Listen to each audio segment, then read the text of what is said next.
స్థాపనకు అనువుగా ఇన్ఫ్రాస్ట్రక్చర్ అభివృద్ధి చెందారనే ఉద్దేశంతో రాజశేఖర్ రెడ్డి 2 పోర్టులను తీసుకువచ్చి ఏపీని అభివృద్ధి వైపు పరుగులు పెట్టించారని ఎమ్మెల్సీ పర్వతిరెడ్డి చంద్రశేఖర్ రెడ్డి అన్నారు. ఆయన శాసనమండలిలో మాట్లాడారు.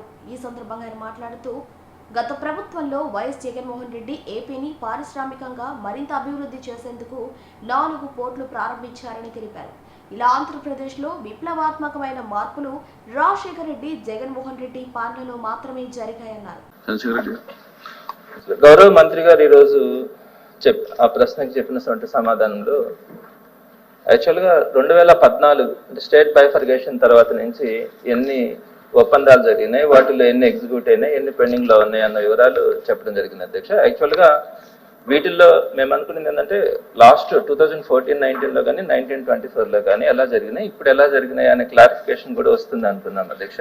అయితే మొత్తం మీద మంత్రి గారు చెప్పినారు, సంతోషం.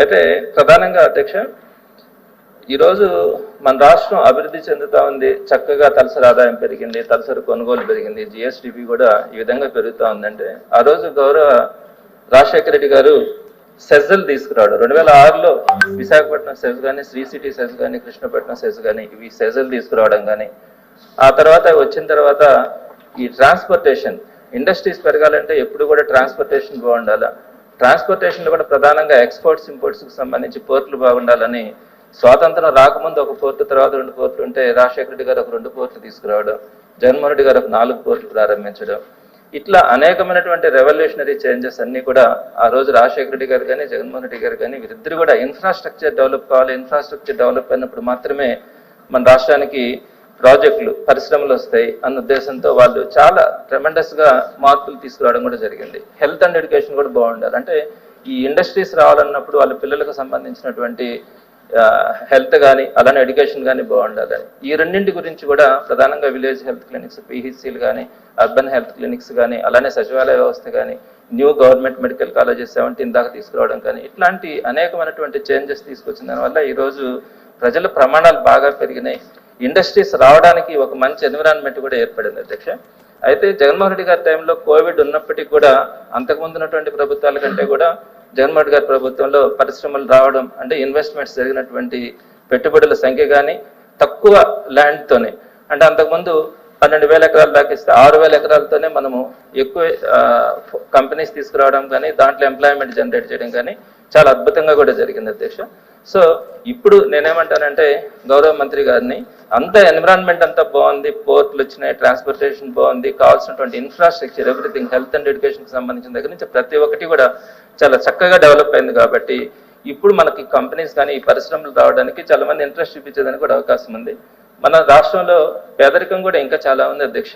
అంటే ఎంత అయితే మనం అభివృద్ధి చెందుతా ఉందని చూస్తా ఉన్నామో, యావరేజ్ తలసరి ఆదాయం చూస్తా ఉన్నామో పేదరికం కూడా ఉంది. అది పోవాలంటే ఇంకా కూడా ఎంప్లాయ్మెంట్ జనరేషన్ పెరగాలి.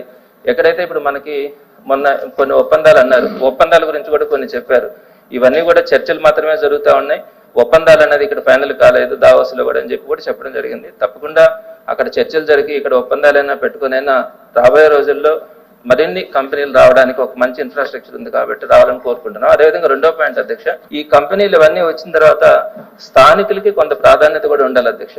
అక్కడ వాళ్ళందరూ కూడా ఆ ల్యాండ్స్ అన్ని కూడా వాళ్ళు త్యాగం చేస్తే మనం ఈ పోర్టులు కానీ ఈ పరిశ్రమలు కానీ ఇవన్నీ ఏర్పాటు చేసుకుంటా ఉన్నాం. మరి స్థానికులైనటువంటి నిరుద్యోగులకి అవకాశం పెరగాలి. అదేవిధంగా నెక్స్ట్ పాయింట్కి వచ్చేటప్పటికి ఆ ఎంప్లాయీస్కి సంబంధించినటువంటి భద్రత గురించి కూడా ఆలోచించాలి అధ్యక్ష. పరిశ్రమలు ఇవన్నీ వస్తా ఉన్నాయి కానీ ఎంప్లాయ్మెంట్ పెరుగుతూ ఉంది కానీ శాలరీస్ చూస్తే వారందరికీ కూడా చాలా తక్కువ శాలరీస్ ఉండడం, పని భారం అయితే ఎక్కువగా చేయించుకుంటా ఉన్నారు కానీ ఆ విషయంలో కూడా కొంత కాన్సన్ట్రేట్ చేయాలి. ఎందుకంటే మనం పరిశ్రమలు వస్తే ఉద్యోగాలు పెరుగుతాయని ఆశ పెడతాం, కానీ ఇక్కడికి వచ్చేటప్పటికి ఉద్యోగాల సంఖ్య పెరుగుతూ ఉందేమో కానీ వారికి కావాల్సినటువంటి భద్రత విషయంలో మాత్రం పరిశ్రమలు కొంత కేర్ తీసుకోవట్లా. సో మినిమం శాలరీస్ ఉండడం కానీ వీటన్నిటి మీద కూడా గవర్నమెంట్ కాన్సన్ట్రేట్ చేయాలని మంత్రి గారిని నేను కోరుతా ఉన్నాను అధ్యక్ష.